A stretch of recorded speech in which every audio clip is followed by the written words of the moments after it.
our LCS is Cowabunga Comics out of Oconomowoc, Wisconsin, and their mail order company, Deep Discount Comics. And we went there, and we were actually invoice number 00001. We were the very first their very first customer, which was kind of cool. They've been nothing short of fantastic, customer service wise. Discounts, they were very close, if not the same or better than DCBS on a lot of things.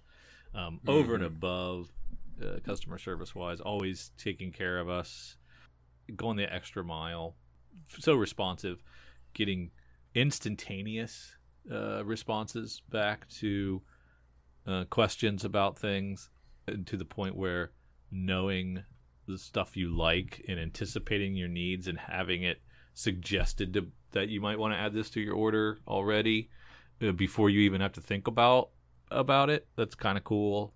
Really quality experience. So we love working with Cowabunga and Deep Discount, and that's why they're in our show notes every single episode, and have been for hundreds and hundreds and hundreds of episodes. That we leave them there because we like them. They're cool, good people. That's why they're in there. By God, they'd tell you to, if you've got a local comic book shop that you love, stay with them, because everybody needs to support their local comic shops. But if you're looking, check them out. You can check them out in the show notes. There's plenty of ways to get a hold of them. Either get on their list, just so you can check and see what kind of FOC and pre-order stuff they have and the discounts, and they'll send it to you each month, get you on that email list. And you can check out their shop, because they have a great shop of exclusive Cowabunga variants. Amazing stuff. Yes, they've always been there for us, and we take them for granted. So there you go. Now you know. Thank you for listening to Comics for Fun and Profit. This is Kyle and Drew with your sneak peek at next week, episode number 900. Drew, for comics originally coming out, let's see, we are on April the 16th and April the 17th. But before Drew and I get into what's coming up in your local comic book shops this coming Tuesday and Wednesday, Drew, we're back at it for the big old 900. We had a couple weeks of all kinds of crazy stuff going on. We saw the sun go away. We saw the sun come back. We lost some of our favorite people in the comics industry. We had a show that we love drop. All kinds of crazy stuff happening. And that's not even talking about floppy comic books. Where do you want to start? Oh, let's start with the depressing stuff first, I guess. Yeah. I mean, now okay. Congratulations to us for 900 episodes, right? That's pretty. Let's start with the self-aggrandizing, please. Let's pat ourselves on the back. Aloha! It's Jason from Hawaii. The Comics for Fun and Profit podcast is celebrating its 900th episode. That's right, 900 episodes. I just want to say to Kyle and Drew, congratulations on achieving this amazing milestone. Please continue to keep up the great work, and please continue to share your love of comics with everybody. Again, thank you very much for doing these episodes every week. Until next time, guys, aloha.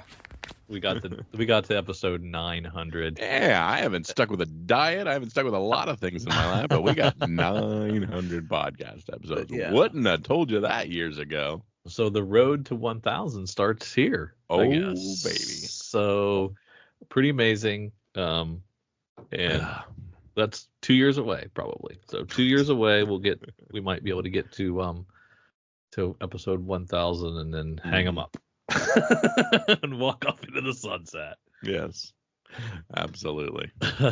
But then melancholy news, Ed Piskor took his own life. Yeah. After basically a week of online harassment over some allegations of underage pedantry. That's probably not the right word. Which he denied in his suicide note, which I read. I also read. Tore me apart.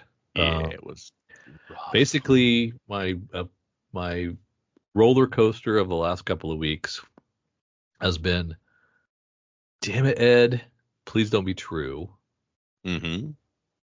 To, damn it, internet, leave him alone. To, damn it, Ed, don't give up. True. Yeah. And at one point, I thought it was an April Fool's Day prank that was just an awful bad taste.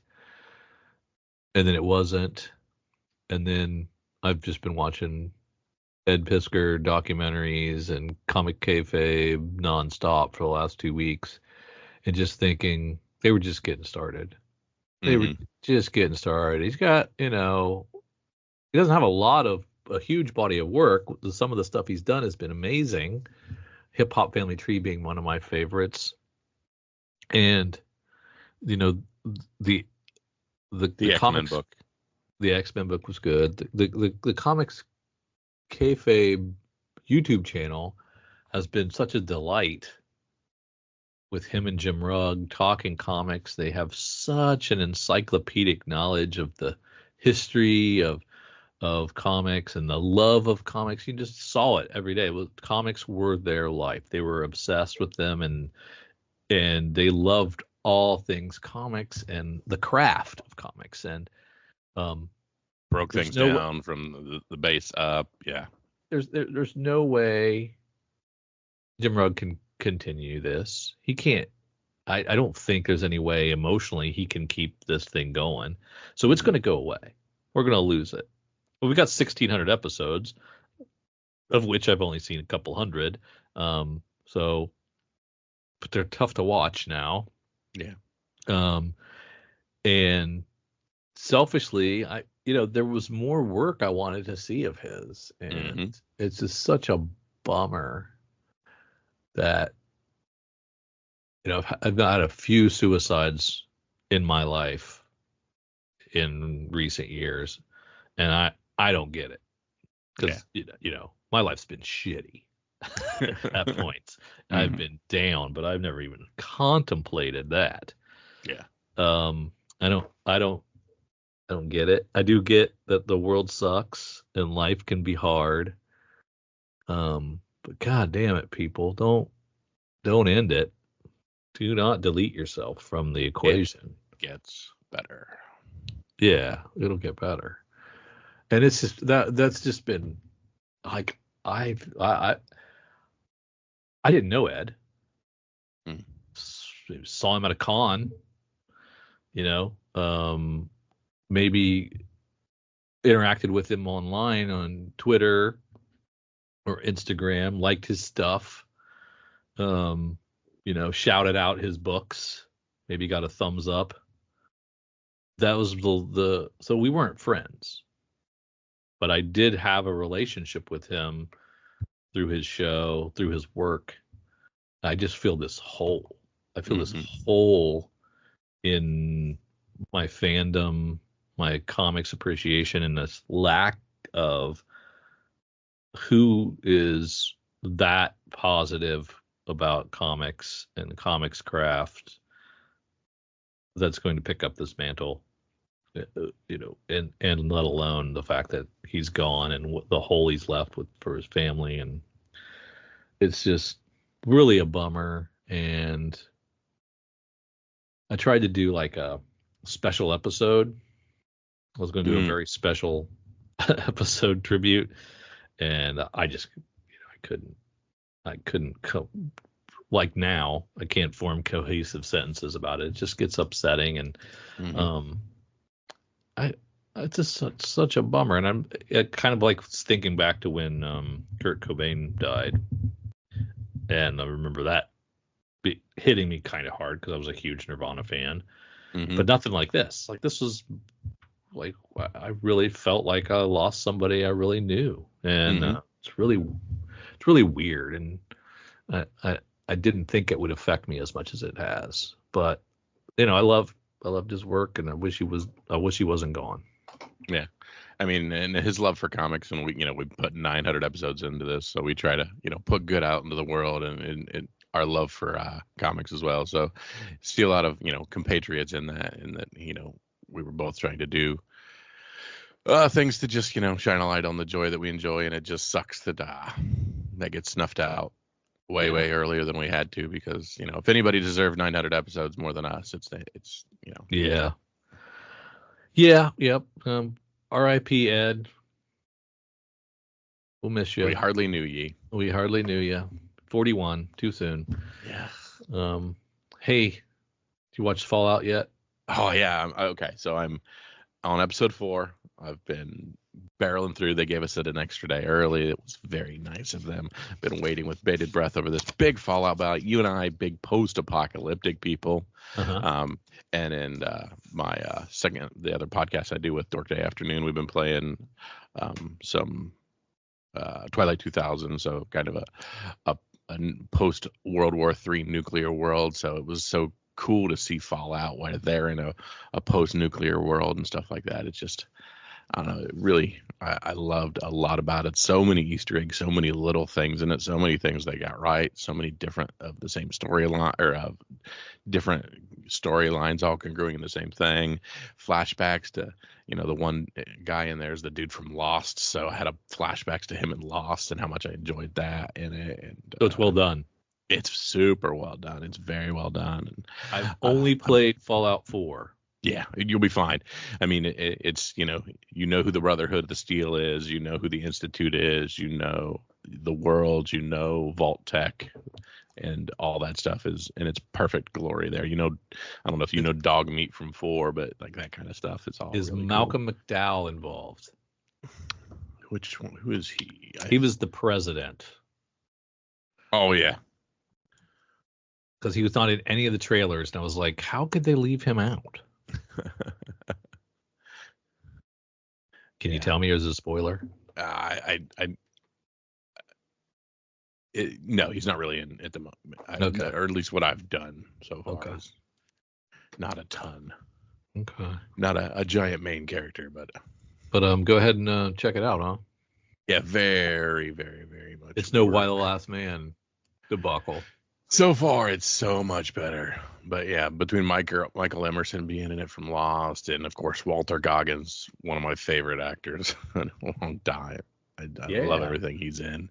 We dug coal together. Yeah, it's it's very well done, and I'm really, really enjoying it.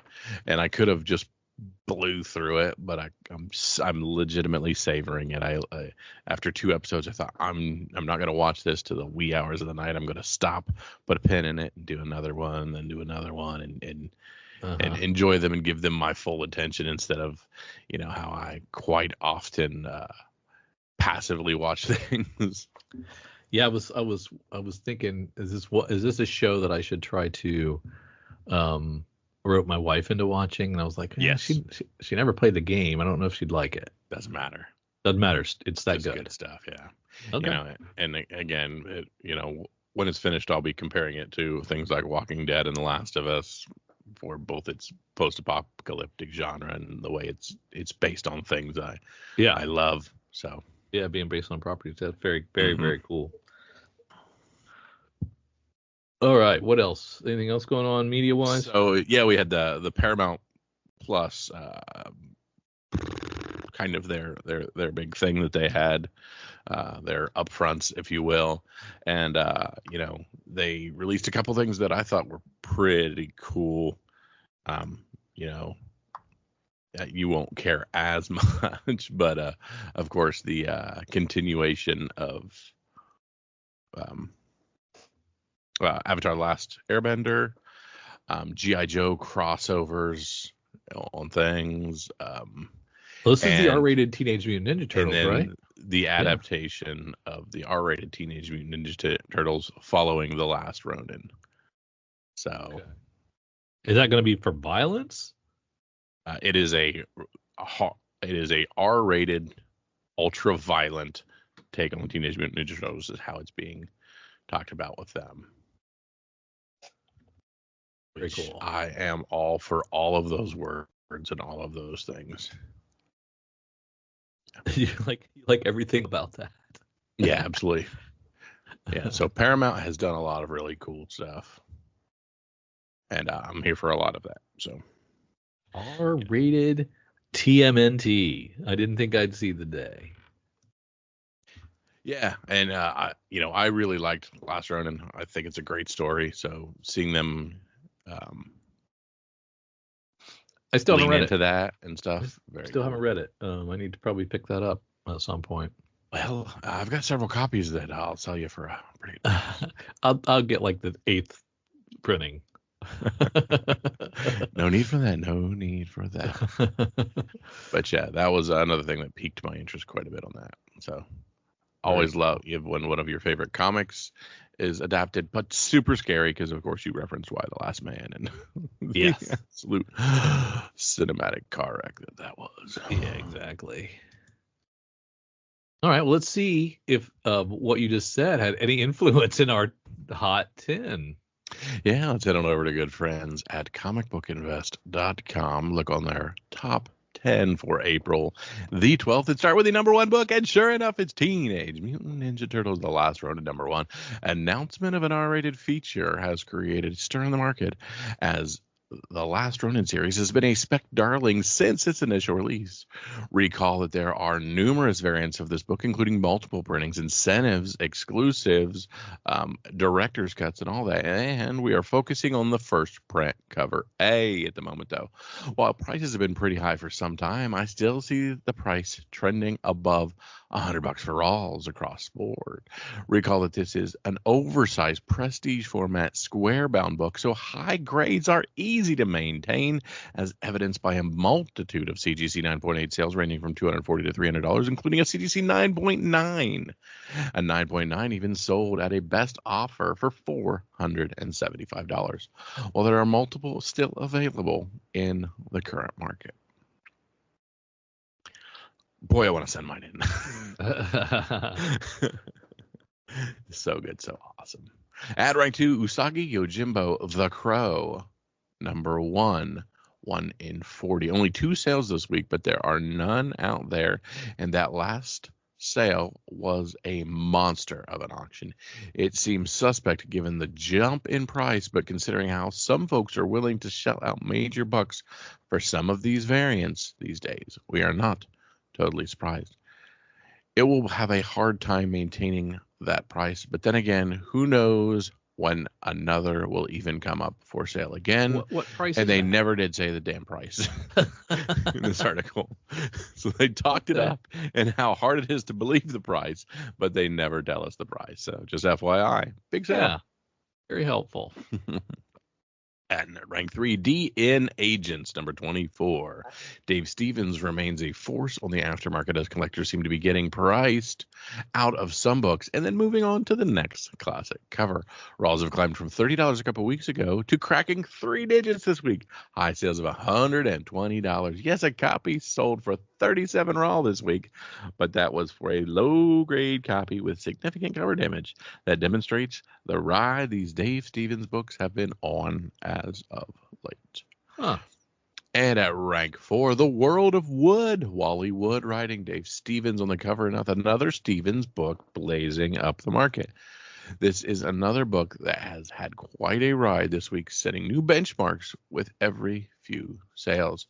Starting around $40, prices then climbed to $75 before plateauing at $90 with a couple of sales. Is his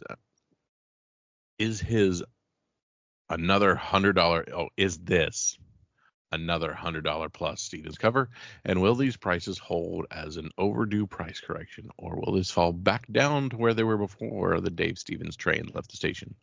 Only time will tell.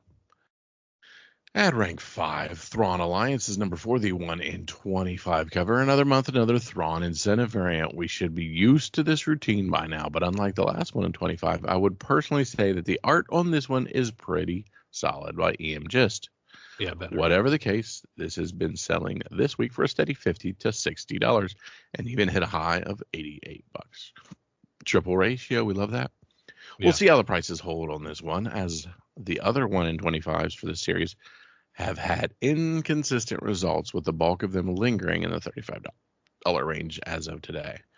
But we have seen some dips as well as spikes, even after weeks/months on the market. The Incredible Hulk number 11, 1 in 25. Arthur Adams cover. Art Adams, 1 in 25, strikes again, but once again, it is off-brand and is not a sexy girl cover. In fact, it is a classic monster look for the Hulk. Already sold over a dozen copies since its release in the $35 to $50 price, and that matches early pre-sales. Or is this another run for our Adams, who has a Mystique cover on the way in the next few weeks that is already creating a stir? It's a great cover. It is a very good cover. Yeah. At rank 7, Super Villain Team Up number 5, hanging on to the list another week. Volumes remain strong with the average price rising. With 2 sales over $90, I would question if it's an anomaly in most cases, but people will pay a premium for high grades. And given the upside for high grade CGC copies in the 9.6, 9.8, we can see why folks may not be scared to throw down big bucks for a near mint copy. What if number 37, more Shalabal spec, is in this issue? Marvel tells a tale of what if Galactus took the power cosmic from Norrin Rad. In this story, Galactus goes back to Norrin's homeworld, Zen-La, and makes Shalabal his herald, Starglow. So it's not her as a surfer per se, but this is her as a herald of Galactus, and does predate Earth X. So many have turned their attention to this cheap book. Most sales are very cheap, landing under $10, but there are outliers from high-grade copies hitting $35 at CGC 9.8, even sold this week for $210. And at rank 9, we have Avengelyne 9. Option last week. That news ignited interest in the 90s chromium cheesecake cover. We love those, Drew. Volumes are strong as many sales are only $10 to $15, but there are outliers nearly $30 raw, even a bunch of signed copies selling for over $35. Being that it's a 90s image number 1, there are a plethora of covers out there, probably still buried in those dollar bins. So get to digging. Yeah, I think I've seen this one around. Yeah, Star Wars Dawn of the Jedi Force Storm number 1. This is a Dark Horse book. New writer attached to the James Mangold feature that will supposedly feature the origins of the Jedi Order. This news has renewed interest in these legacy stories that feature the dawn of the Jedi. About a dozen sold, and prices are ticking up slightly, with Raws averaging between 60 and 70. Second prints are a bit more at even 65 to 88, and a newsstand CGC 9.6 even sold for a whopping $360 this week. And we've got some notable sales of big books here. Phantom Lady number 17 with a Matt Baker cover. All-time high sales on a classic Baker cover. As a CGC 3.5 sold this week for $28,800. That's quite a jump up from where a 3.5 was back in 2021 when it last sold for $11,400. It nearly tripled in just 3 years. Pretty impressive where these classics are going these days. Man, I wish I would have had an appreciation for Matt Baker back in the day and collected them, because they're all gorgeous. That was going to be your niche. Yeah. They're just gorgeous. They're all great covers. The colors are just amazing. And I have no clue who he was. Yeah.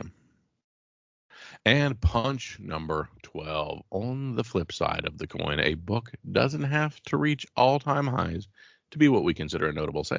Just as notables are significant drops in value. Case in point, popular pre-code horror classic, which last sold for a whopping $90,000 back in 2022.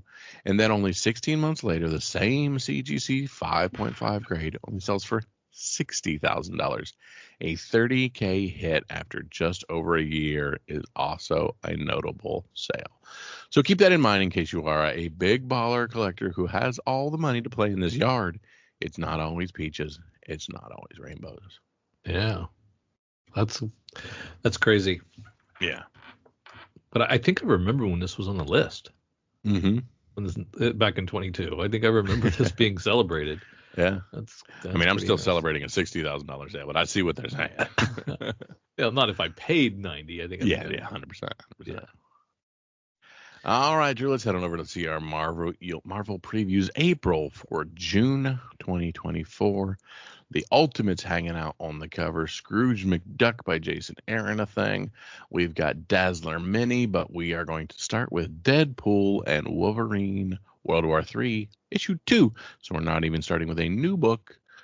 We are starting with the second issue of the Joe Kelly, Adam Kubert, Probably makes sense, Deadpool and right? Wolverine, World War III. Looks like a good one. It's going to be a good book. Can't wait. We are resoliciting with a facsimile. Deadpool Kills the Marvel Universe #1 for $5. Cullen Bunn writing this. Kari Andrews on the cover. More Deadpool. Of course, we're, with this coming out in, what was it, June, I believe. That's Right. also pretty close to when the Deadpool movie is coming out. So, of course, they're just leaning into it. Yeah, better stock up, folks. Yep, Deadpool issue 3, Deadpool versus Crossbones. Here's what you came for, Drew. Let's get into the Blood Hunt. Blood Hunt 3 of 5. Yep, I'm so excited. Blood Hunt 4 of 5. And the red band editions. Yes, with extra blood. With extra blood, yeah. Dracula Blood Hunt 2. Midnight Suns Blood Hunt 2. Black Panther Blood Hunt 2. Strange Academy Blood Hunt 2 of 3. Union Jack the Ripper 2 of 3. Kevin Scott writing that. Blood Hunters 2 of 4. That's a Kari Andrews and Vicente Eric Schultz written book.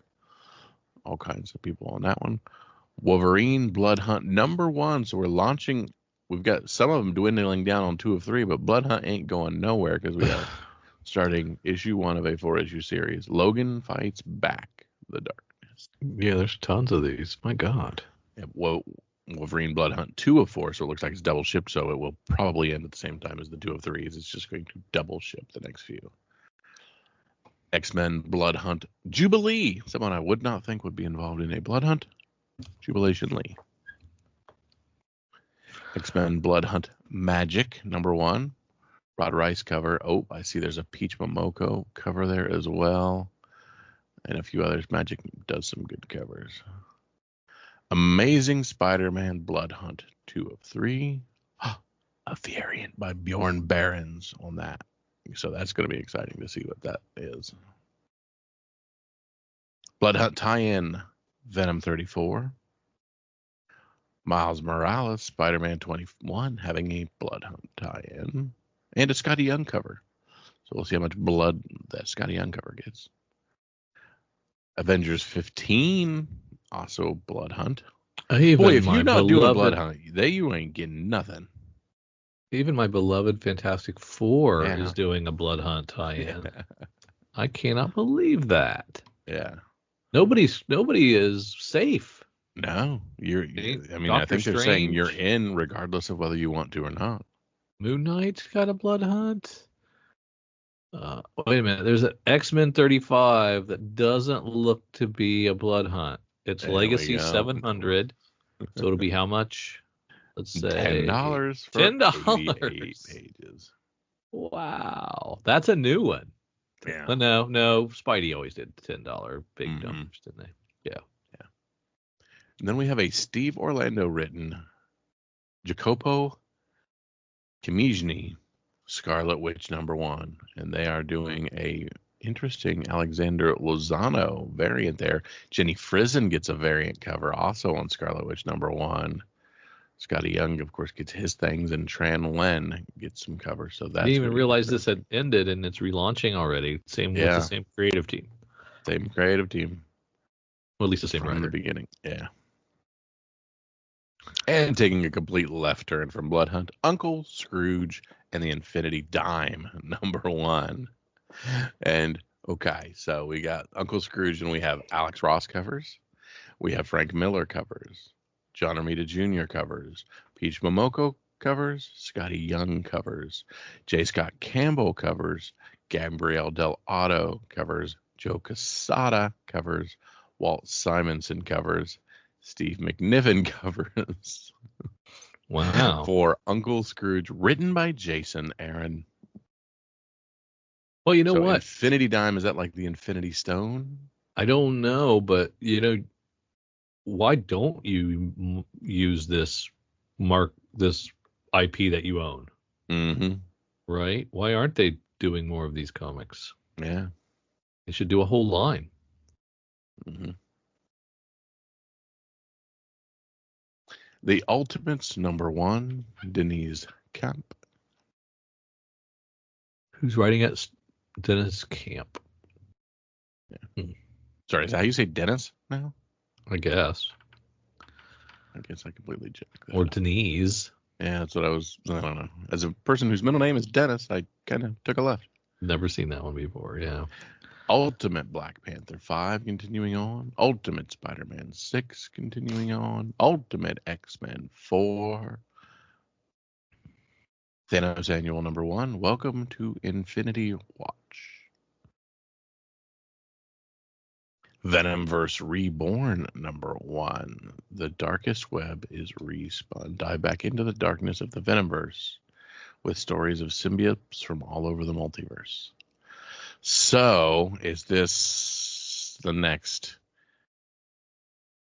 Spider-Gwen? Edge of Spider-Verse type deal. Yeah. So, what if we get a Venom Gwen?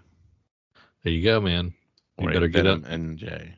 You better get it on we the already ground have floor. those, but like a legit one. Yeah.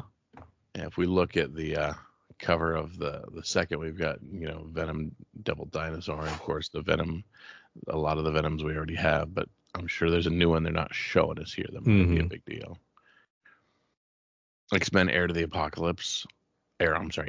Apocalypse 1 of 4. And 2 of 4, that's double shipped as well. X-Men 97, 4. How's that? Just a how's 4 that show? Haven't jumped back in. So you've watched, what, 2? Yeah, and then went straight to Fallout.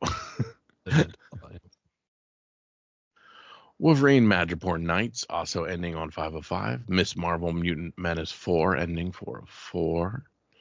Invincible Iron Man 19, War Machine versus Iron Man. It's always a fun one. Helverine 2 of 4. Get Fury 2 of 6. Deadpool role plays the Marvel Universe for $10. The first comic-sized one-shot adventure for the Marvel Universe role-playing game is here. Play as Deadpool and his team, or use your own characters in a fourth-wall-breaking adventure right out of Marvel Comics. Includes a comic story lead in by Cullen Bunn, an RPG adventure, and new character profiles. Interesting. Okay. Facsimile for ASM 257. Facsimile for Secret Wars 6. We are legitimately redoing all Secret Wars. Sorry, don't know why I leaned into the mic for that one.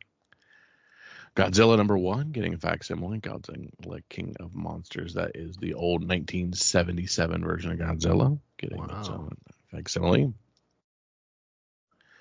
Spider-Man 51. The Sinister Six is back, Drew. The Sinister Six is back. So we do one for Blood Hunt and then one non-Blood Hunt. Okay. Yeah. I don't know if we're transitioning out or we're just going to... I don't know what we're going to do. Whoa. Amazing Spider-Man 52. Nothing is okay. Okay, that's not the final cover, but like we've got a very interesting... Is that just like obviously a Green Goblin cover? I don't know. Yes, this issue is so shocking and troubling we can't even show you the cover, but it looks like just another typical ASM 300 clone homage with Goblin, which we've seen before. So intriguing if this is gonna okie doke or this is just what it is. Kid Venom 3 of 4. Jackpot and Black Cat is ending 4 of 4. Spider-Gwen, the Ghost Spider #3. Spider-Woman 8. Symbiote Spider-Man 2099, 4 of 5. The penultimate there. The Spectacular Spider-Men, issue 4, that Greg Weisman, Humberto Ramos series. Superior Spider-Man 8. I don't know if that... It acts like it's ending, but it's not telling us it's ending. Spider-Boy 8. And they were saying that Spider-Gwen was an ongoing now. Was it not an ongoing before? It's hard to tell on that one. What If Venom 5 of 5. So this is your Moon Knight What If for Venom here. They just need to stop pandering to me. Mm-hmm. What if Venom has slithered his way through Marvel's history, encountering some of the most recognizable places and people, but none are as badass as the host of the symbiote will find in this epic series finale, Moon Knight? But which identity of Moon Knights will the symbiote connect with? And what will their union mean for New York City? Gotcha. Gotta read that. Giant-sized Daredevil, 50th anniversary. $7 for 48 pages doesn't seem giant-sized to me, but hey, they're not asking me. Incredible Hulk 13. Immortal Thor 12. Captain Marvel 9. Spider-Man Shadow of the Green Goblin 3 of 4. Oh, that's an interesting cover for Captain America 10. J. Michael Straczynski writing that one. Interesting cover. I like that. Black Widow and Hawkeye ending 4 of 4. Stephanie Phillips on that one. Sensational She-Hulk 9. Daredevil 10. Ghost Rider Final Vengeance 4. Torin Grongbeck's Carnage at issue 8.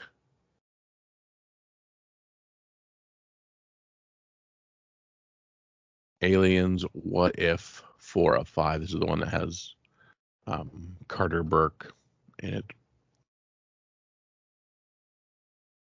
And Paul Reiser on each cover. Ooh, here we go, Drew. Star Wars Ahsoka #1. After the fall of the Empire, Ahsoka Tano stalks the galaxy for Grand Admiral Thrawn. I could have swore that we already got an Ahsoka mini, but I guess not. Yeah. Or is this a rip-off retelling of? Oh, I don't know. I hope not. A valuable prisoner escapes New Republic custody. A search for answers reunites two old friends. The villainous Morgan Elsbeth returns along with two new mysterious Force users, Balin Skull and his apprentice Shin Hati. It's the show. With the rebels be able to track down their lost Conrad, Ezra Bridger. Yep, so it's just a reskin. I'm completely disappointed, and I hate this. Yeah, I don't know why they do that. I don't know why they keep doing this. It doesn't make any sense. So have we had a Ahsoka action figure by John Tyler Christopher yet? I don't know about that. Crap, I have to have that. Maybe not. Oh, man, that Akka cover is awesome, dude. Dang it! I hate it when I know that the words inside are going to suck, but I love the covers. Star Wars The High Republic 8, Phase 3, Enter Baron Bulan. Star Wars Darth Maul Black, White, and Red 3 of 4, The Crisis of Maul. Star Wars Darth Vader 47, Star Wars Jango Fett 4 of that 4-issue series. That one's ending. Star Wars 47, Lando Calrissian story. And then we get into our collected editions. Anything jump out you in the collected editions other than that beautiful Dazzler omnibus? I just looked at the cover. Dazzler art germ cover. That was like, oh, that'll probably move pretty well. I was thinking that ROM was new, but that's the third volume, so it's been out a while.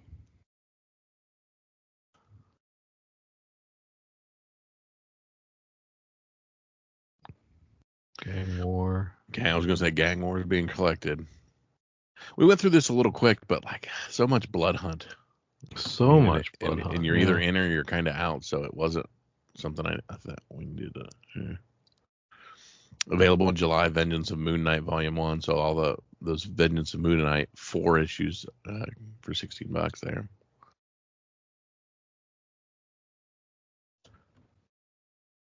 Yeah. So the Star Wars Modern Era collection, which is the Jason Era. Yeah, I was gonna say that's that Jason. Run. That was a good run. That was a good run. So it's Star Wars 1 through 14, and then their director's cutting 1, and then Vader Down and Vader 13 and 15, 13 through 15. Yeah.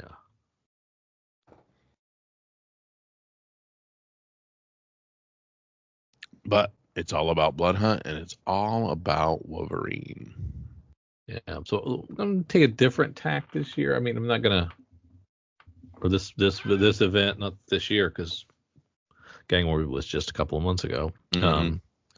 But I'm not gonna take a hard stance that I'm not gonna read Blood Hunt because it's everything. I was gonna say, if you're skipping it, you're skipping a lot of books. But what I'm not gonna do is chase any tie-ins this time. So I am going to read the series, and then the stuff that I already read that gets so Fantastic Four and ASM, stuff like that.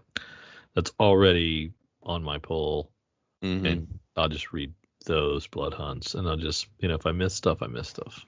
Mark Definitely it in your not calendar. chasing We'll time. see if Drew sticks to that. I will stick to this one, I think.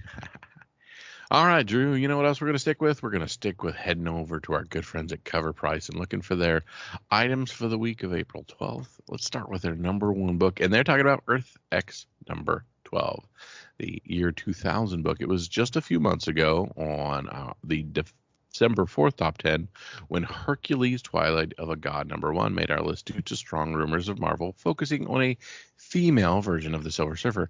Bad speculation sent pokes to that book and issue 4, featuring a variant Hercules daughter, Juno, talking about that moniker.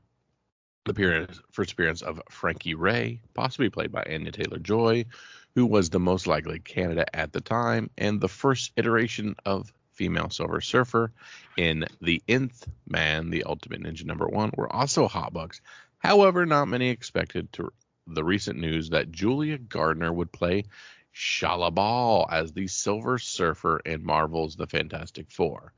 The news spurred instant debate. Shalabal's first appearance as the Silver Surfer is found on this cover, along with one full-page cameo, Drew. But what is her first full appearance, Drew? Well, we're glad you asked. She doesn't really have one. In Earth X-13, aka Earth X number X, she appears again in a cameo through 4 small panels with dialogue and is killed in one of them. Spoiler alert. The appearance in issue 12 is much more substantial, mostly thanks to her being on the cover, and therefore has captured the market's interest. You can see the comparison below as we go through the list. What do you think? So she's barely a character. Yeah. 85 copies sold, Drew. Jesus. Trending up 1,380%. And we hit a high sale of $70 for Near Mint Raw, settling down to about $56. That's embarrassing. Mm-hmm. That's embarrassing this is the character they're hanging their hat on. It's with a couple of panels. Mm-hmm. Wow. Yeah. And we're going to talk again about Avengelyne number 1, Maximum Press 1995. Avengelyne is a fallen angel turned badass who has recently been set to appear in a big screen adaptation. Olivia Wilde and Margot Robbie are taking on the challenge of translating this under-the-radar book to screen, and it's a hefty challenge. 192 copies sold, Drew, with a high sale of $29, settling to $24. If I was to give Margot Robbie truth serum and say, do you know what Avengelyne is? Have you ever read it? She would say no. No, she would not. Olivia Wilde, I'm not going to bet. She may know the source material. Maybe. Margot Robbie has no clue. No clue. Margot Robbie, born in 1990. Avengelyne coming out in 1995. So, doubtful. X-Men 239 from 1988. For those unable to acquire the first appearance of Mr. Sinister, this is a fantastic consolation prize. Not only is it his second appearance, but his first cover and mention of Madeline Pryor as the Goblin Queen. We won't spoil it here for those who aren't currently caught up with X-Men 97, but we will say she plays quite an important role. 40 copies on the secondary market, $250 for CGC 9.8, $30 for Near Mints. X-Men 24, Andy Kubert hit fans in the fields when creating this cover, playing on the fan base's emotions. Since the 90s, Rogue and Gambit have been two peas in a pod. The yellow to the mellow. Blah, blah, blah. The point is people love seeing the characters together. Of course, Magneto is currently messing that up in X-Men 97, and some fans are mad. They're making a stand and buying up covers of this iconic cover across the market. 27 copies, $20 for very fine Rawls. Get it for maybe 16. What if 37? Shalabal is causing a stir in the community. She bears the distinction of being the Silver Surfer in the upcoming Fantastic Four. Silver Surfer is a herald of Galactus, a universal threat for which fans have been dying for. Her key titles are flying off digital shelves, including this book where Shalabal is introduced as Starglow, the herald of Galactus.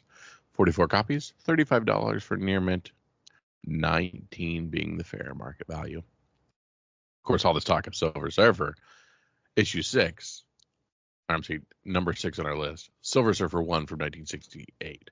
We got some casting news of the upcoming Fantastic Four, specifically the Silver Surfer, that caused relevant Silver Surfer keys to search, including the title featured as his origin and first origin. It also features the now coveted first appearance of Shalabal, who was recently cast as Silver Surfer in the MCU. 28 copies, $505 for a CGC 4.5, Drew. Wow. And $612 for floppy.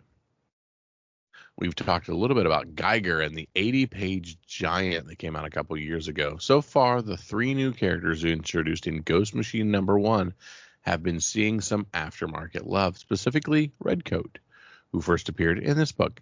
He's a quirky immortal and appears to be a broad collector base. That caused collectors to seek out his first appearance in this title now that he has his series, and cover A is currently the cheaper option to acquire, tracking just 11 copies, but a high of $40 for Raw, settling to about 32. At rank 8, Super Villain Team Up 5 from 1976. This book was trending for no friggin' reason. Now light has been shed, and that's why things are being revealed. Marvel has been teasing the new Moon Knight's identity after Mark Spector's death. Drew, did you know that? No. And we finally know who that is. We saw in the solicit they were talking about Death of Moon Knight. That's right. I'm not going to read this. We're just going to skip this for Drew. 26 copies, $34 for very fine, settling. No, near mint's 92, very fine's 34. So this old 1976 book's a good one. I don't know if you got that one laying around somewhere. And our big trend, we've talked a lot about these Ultimate books, and Ultimate Black Panther is continuing on this list, still in the top 10. Ultimate Killmonger and Ultimate Storm, of course, big characters in the Black Panther mythos. 26 copies continuing to sell. CGC 9.8, $87, $37 for floppy. And the other Geiger 80-page giant with the Brian Hitch cover, we saw that one move 8 copies in the secondary market. That one, high sale of $45 on that.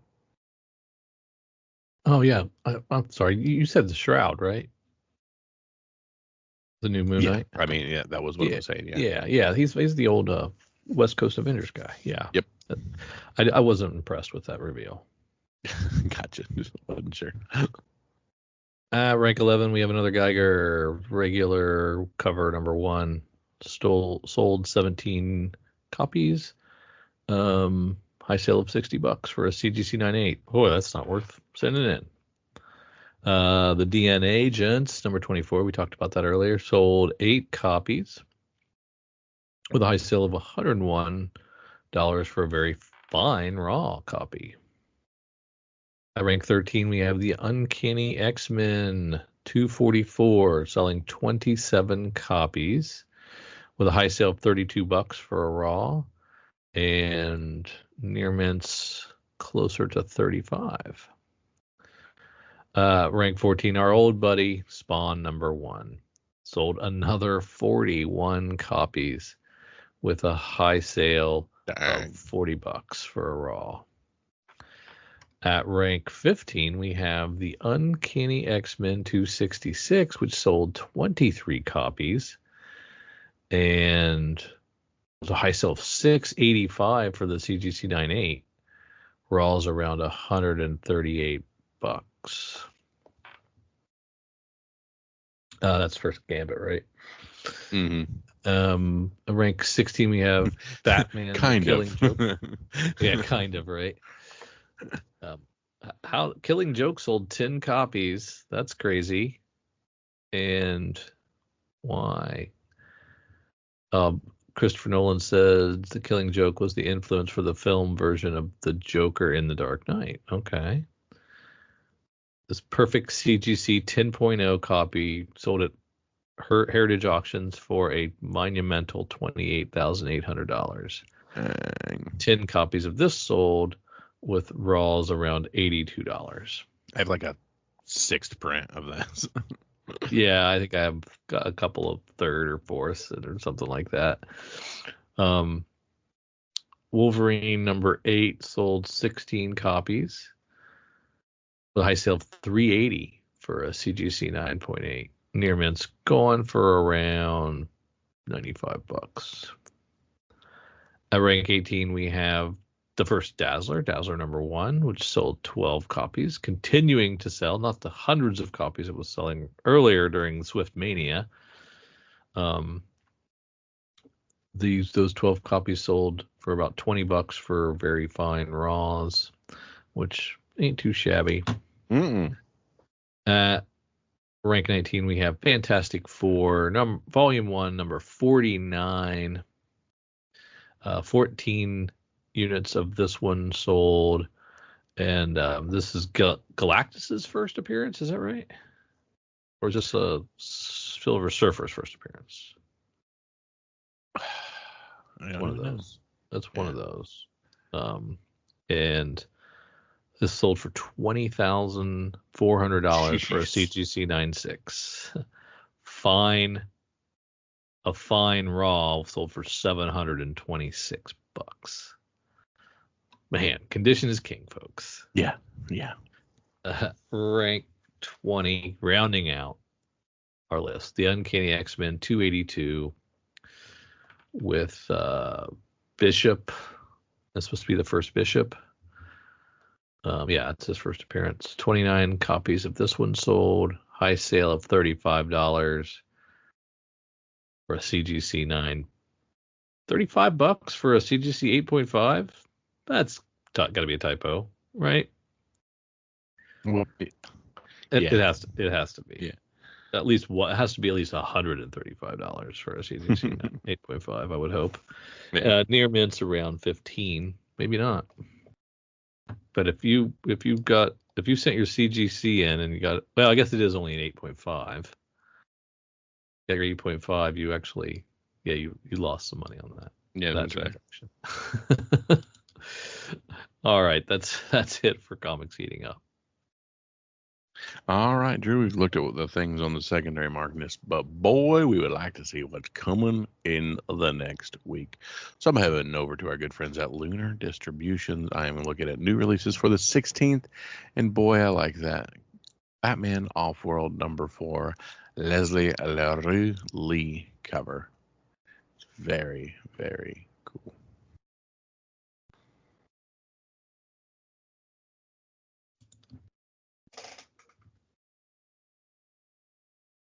Superman World's Finest. Oh, into some more Catwoman covers for Catwoman 64. And Hyuk Lee with a really neat cover there with some adorable cats. Derek Chu doing his normal thing. Jim Lee makes an appearance. Yeah, Jim Lee Spotlight cardstock. Those are some serious ears he's got on that Batman.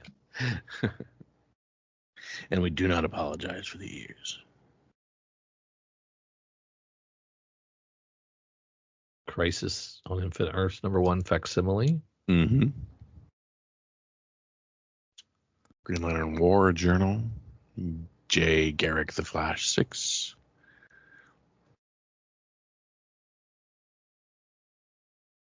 Hellblazer gets its 4th issue. I'm sorry, John Constantine Hellblazer Dead in America. It's not really Hellblazer. Nightwing 113. Love that Bruno Redondo cover. That is awesome. I am creeped out by the Jamal Campbell cover. I am slightly turned on by the Nightwing 113 Serge Acuna 300 variant. Oh my goodness. And I'm going to have to deal with that at some point in time. You So this is Legacy 300. And it's all only for $5. Yeah, for my boy Nightwing. Oh. Yeah. Legacy 300. Very cool. Note to self, get off of that cover D, Kyle. You've got a podcast to do.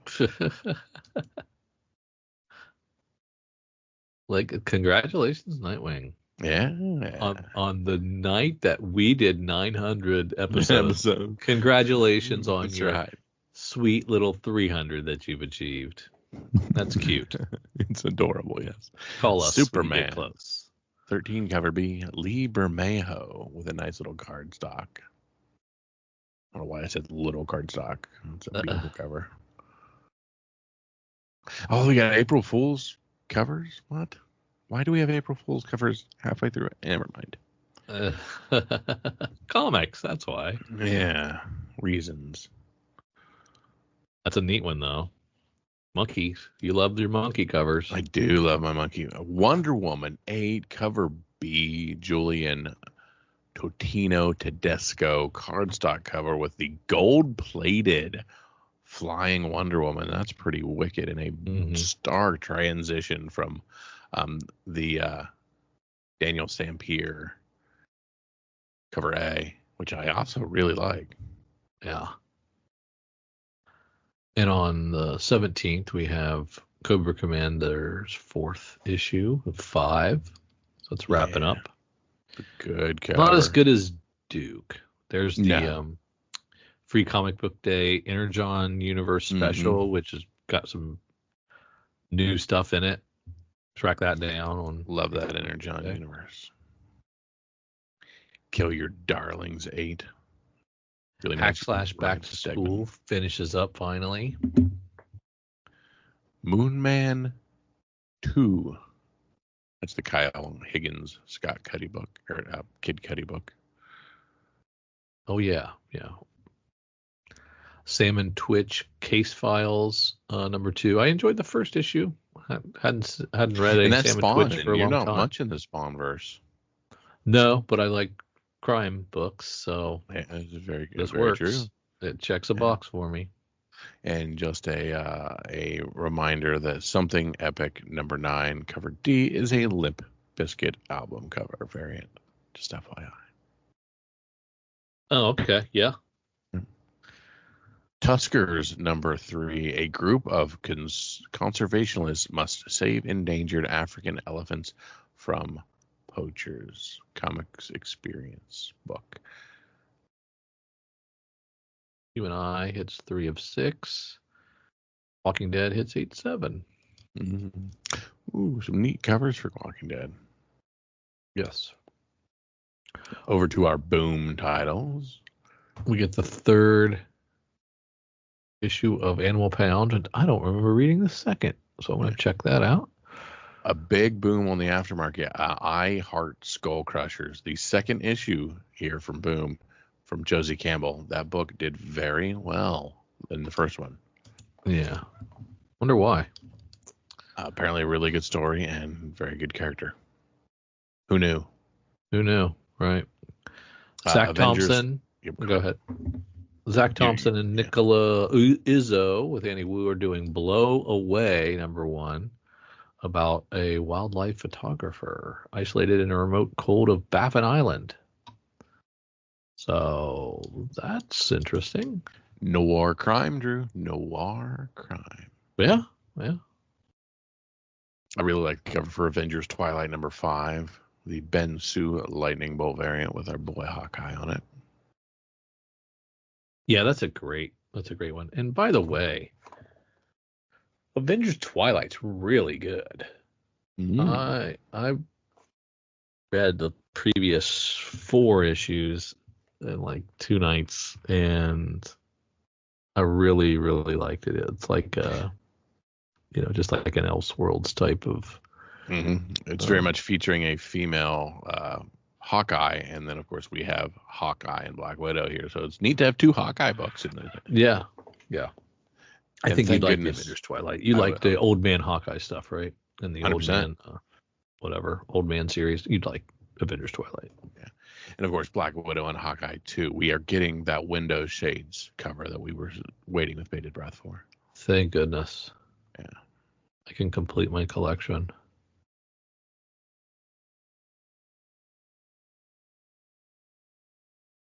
Fall of the House of X. EM Gist with a cool Emma Frost cover.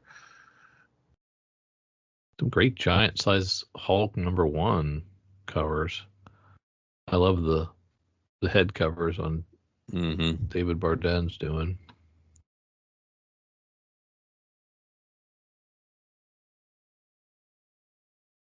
Roxanne presents Thor. Those look pretty good. Who's doing the writing on that? Al Ewing. Spectacular Spider-Man #1 going to a second print and having a 25 copy incentive from David Marquez. Always a good buy. Yeah, definitely.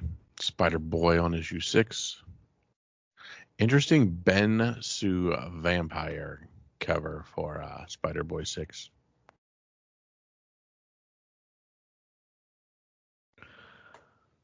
Ultimate Spider-Man 2 gets a third printing with a Peach Momoko cover. Ultimate Black Panther 2 getting a second print. Ultimate Black Panther 3 with another Boss Logic cover, and boy, they're so good. Yeah.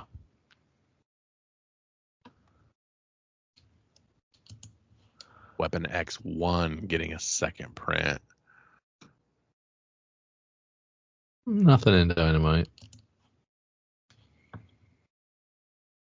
Shocker. Yeah. And Almost Dead. Is that it's not a Game Boy, is it?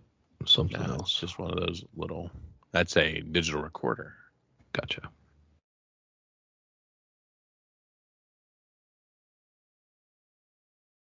Assassin's Creed The Fall. Could be interesting, but $10, man. Okay, it's a one shot. Marvel? All right, it's an 80-page one shot. All right, I'll shut up. What do you think? There's a legacy number? Anniversary edition?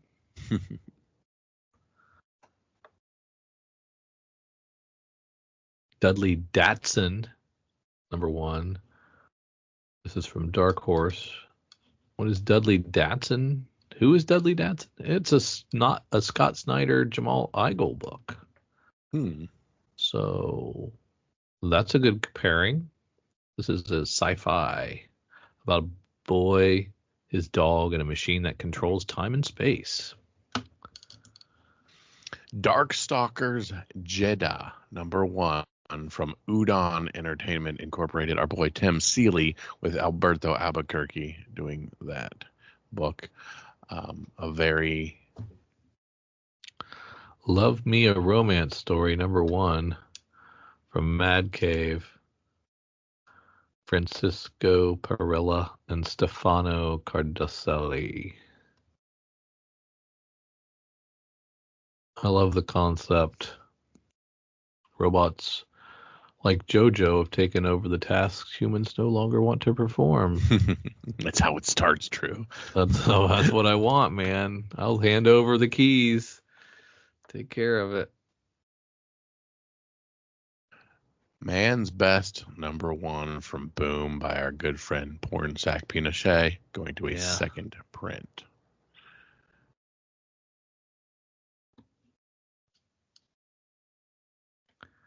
Read a lot of animal books lately. Anthropomorphic is the way to go. Yeah, it seems to be. Right up my alley, I guess.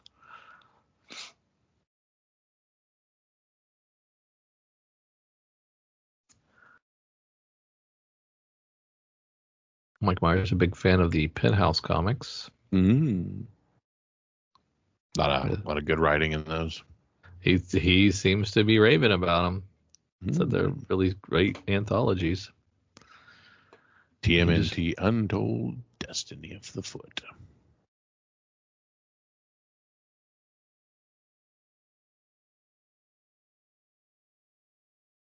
All right, Drew, we've looked at a lot of books here, including Zuriel #1 from Concrete Comics.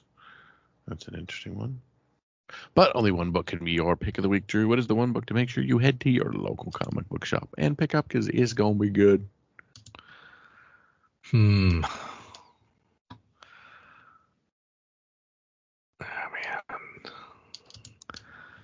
I like a couple of these. Mm-hmm. Trust Scott Snyder again. It's another one of those comicsologies first. So I think I'm probably going to go with the Love Me a Romance Story Mad Cave book.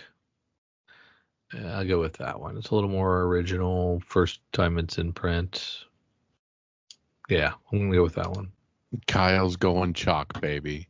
Nightwing Legacy 300, issue 113. Makes a lot of sense. My heart says either the cover A or B. B's Dan Mora. Some other part of my body is a big fan of the cover D. We're going to go with the transit, just the standard cover A. Nightwing 113 Legacy. Cover A. Yeah, you got to go with the cover A. That's the like film strip cover. Yep. Yeah. But, I mean, Dan Mora is one of my favorites. Yeah. Yeah. And it's only $4.99. Yeah, I can That's buy its regular them all for price. that. Yeah. Yeah. Thank you, DC. Yes. And thank you guys for tagging along with Drew and myself as we head through our sneak peek at next week, as we head over the hump of 900 and we mad dash to that 1K. And we couldn't do any of this without you. We appreciate you guys for listening, appreciate you for being with us, and appreciate you for heading over to patreon.com, finding comics for fun and profit, throwing a couple bucks our way, and getting all of our exclusives if we feel like doing some recordings when I finish Fallout or X-Men 97 and just kind of ranting and raving about those. And you guys will be the first to hear those opinions. We thank you so much. And for Drew and for myself, see you. Check out beacons.ai/comics fun profit for all the C4 FAP links you could ever need, all in one place. You can provide feedback, listen, support, share, enjoy these. We have our Patreon there. You can buy us a beer or a coffee. You can check out our Instagrams, our Twitters, our Facebooks. Check out our YouTube page. You can email us. You can listen to our podcasts on Patreon, if you're a subscriber, on Apple Podcasts, Spotify, on Podbean. We have Google Podcasts on there. We have an Amazon wish list. You want to buy Kyle and I something? Fine. You can do that here. We appreciate it. We have Kyle's RPG podcast listed on there, so you can check out his Dork Day Afternoon offerings. We have Cowabunga links, so you can check out the Cowabunga Deep Discount FOC and pre-order list. Get on that. That's RLCS, so you can check that out as well. And we want to just give you opportunities to say hi, to check out what we're doing, support us if you would like, or just listen. Check out beacons.ai/comics fun profit for all the C4 FAP links you could ever need.